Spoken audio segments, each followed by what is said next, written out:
là-dessus, là, ça vous aiderait. Ouais. On monte dedans. Ah, bon, ok. On met 10%. 10%. On va en haut, là. OK.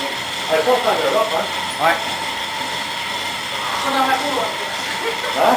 Pas dans ma cour. Non. C'est des routes avec à l'ancienne poitine, hein? On met des places. Fait que souvent, je passe sur une tablette. C'est en dehors de mon montagne. Oh, c'est un voyage, là, lui.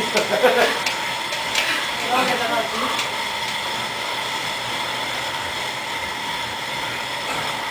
Ah ouais, donc, Michel.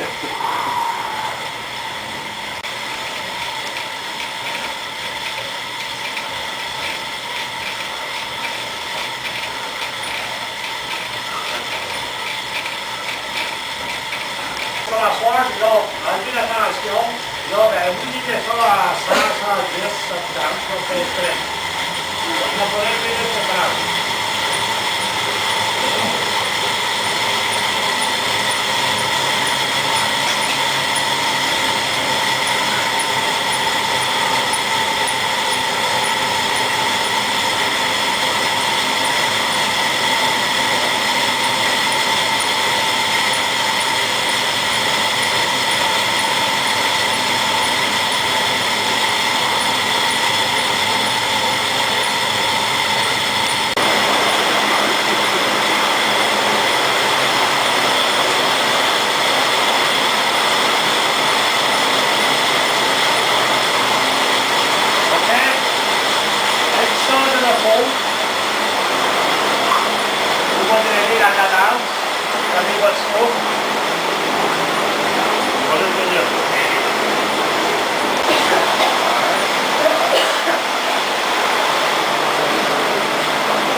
On commence.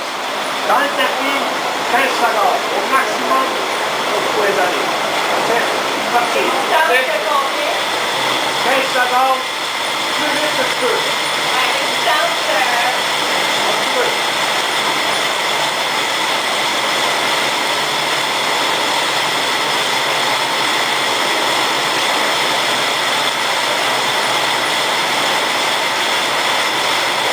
OK, on va derrière. 30 secondes. On va derrière. On se laisse aller.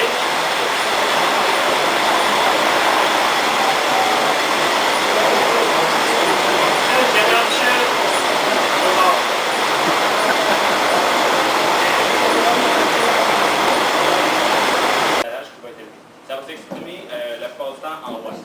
Donc, il y en a peut-être qui ont déjà passé des tests sur ROC pour mesurer la puissance des membres inférieurs. On peut faire ça sur ROC ou avec des appareils comme je vais vous montrer tantôt. Ce qu'il faut savoir aussi, c'est que ce qu'on voit ici, c'est que si la force est très élevée, donc si la force appliquée est très élevée, comme lors dans une pente très élevée, la vitesse va être beaucoup moins élevée. C'est normal parce qu'on est en manque. Au contraire, si c'est une belle asphalte plat ou en pente descendante, on n'aura pas besoin d'appliquer une grande force et notre vitesse va être très élevée. Donc c'est vraiment une relation entre les deux qui va créer une courbe de puissance, comme ça. Okay. Dans la courbe de puissance, on va avoir différents points et on va mettre d'aller une vitesse pas trop élevée, mais pas trop basse non plus. Donc c'est vraiment là où vous allez déployer le plus de puissance. Ce qui ne veut pas dire nécessairement que vous allez être plus rapide à ce moment-là, mais vous allez juste dégager le plus de wattage. Si on améliore soit la force maximale ou la vélocité ou la vitesse, à n'importe quelle personne de pouvoir mesurer sa puissance. Comme je disais tantôt, la puissance c'est relative force-vitesse. Si avec un appareil comme ça, ce qu'on fait, c'est qu'on fait faire des sauts, puis ça nous donne une idée de votre force et de votre vitesse. Fait qu'on sait exactement est-ce qu'on doit travailler plus la vitesse ou la force. Parce que les gens, des fois, ils vont vouloir travailler, je sais que c'est la force qui est très importante, on va travailler seulement la force, ou au contraire, on va travailler seulement sur route, je vais augmenter ma vitesse. Si vous êtes quelqu'un qui est excessivement rapide, qui a une bonne coordination entre les membres inférieurs, parce que c'est un poids qui va être de trop, en fait, qui va nuire aux performances.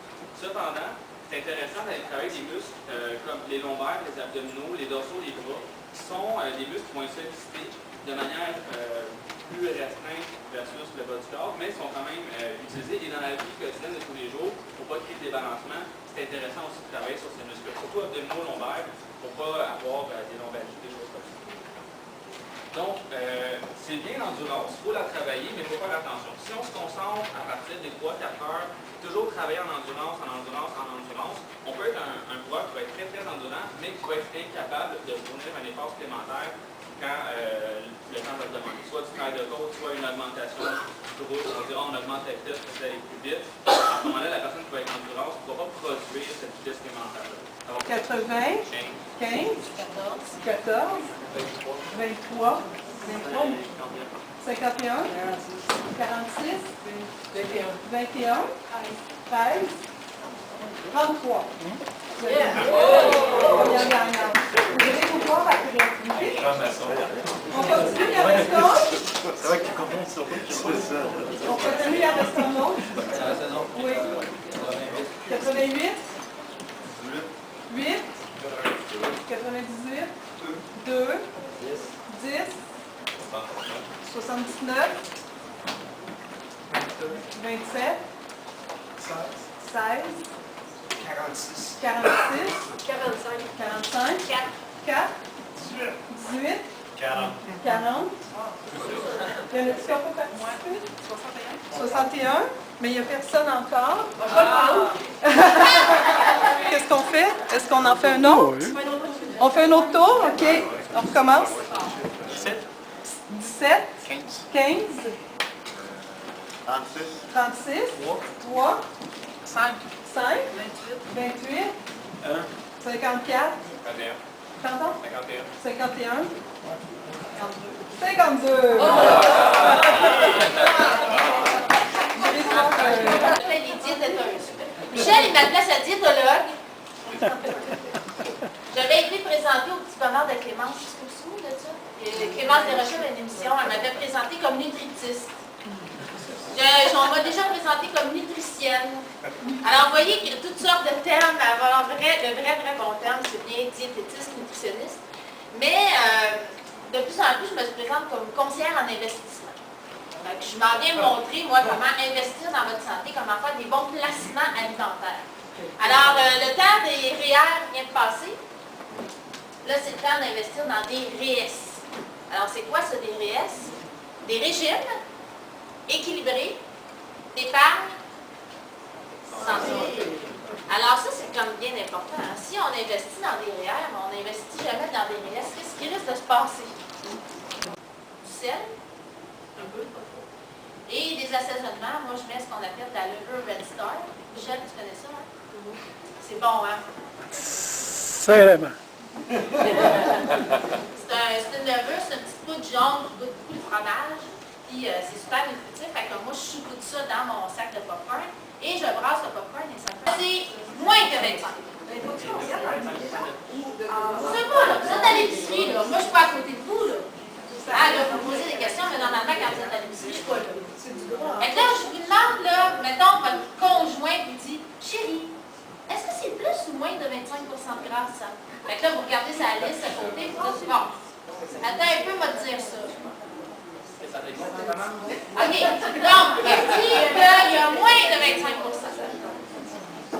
il dit qu'il y a plus de 25 Bon. C'est que présentement, la façon que les étiquettes sont faites, on ne peut même pas savoir. OK? Bon. Alors, ici, on a 90 calories. Moi, je voudrais savoir, sur 90 calories, il y a combien de calories de gras? Bon. On ne sait pas. Fait que là, tout ce qu'on sait, c'est qu'il y a 4,5 grammes de gras.